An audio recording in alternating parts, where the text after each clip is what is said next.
Oddio, oggi credo di aver inavvertitamente fatto delle avance a una persona. Vi racconto cosa è successo.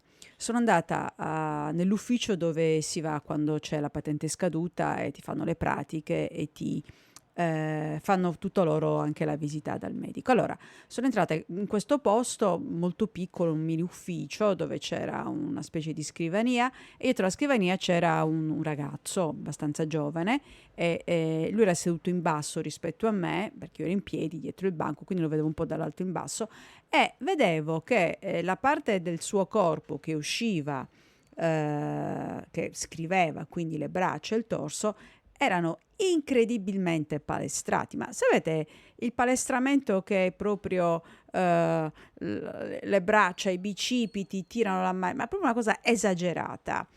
Non era vestito in modo particolarmente ricercato, una maglietta anche un po' sfrangiata, così, quindi era una persona abbastanza tranquilla. E allora, chi mi conosce sa che sono una persona impicciona e che mi piace parlare soprattutto agli sconosciuti e che sono anche un po' impertinenti a volte, faccio anche delle domande che magari potrei tenermi per me. E quindi niente, mi è venuto spontaneo mentre compilava i documenti per la visita medica che farò questo pomeriggio per il rinnovo della patente. E così, ma quante volte alla settimana fai allenamento? E ci siamo messi così a chiacchierare. Ripeto, questo ragazzo molto, molto, molto, molto palestrato. Ora, una volta fatti una volta fatta la domanda, fatta la fotografia, che mi fanno, hanno anche fatto la fotografia, poi sono andata via.